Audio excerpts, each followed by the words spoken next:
orada bıraktı. Ay çok üzüldüm. Şimdi annemi hep beraber arama durumundayız. Gelin. Arama durumu bilgileri. Arama durumum var. Anne. Anne. Anne. Anne. Anne.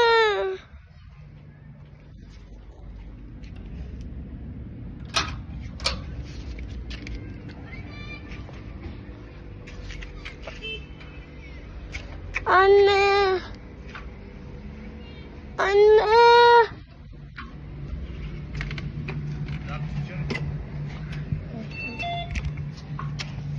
Anne ya beni korkuttun.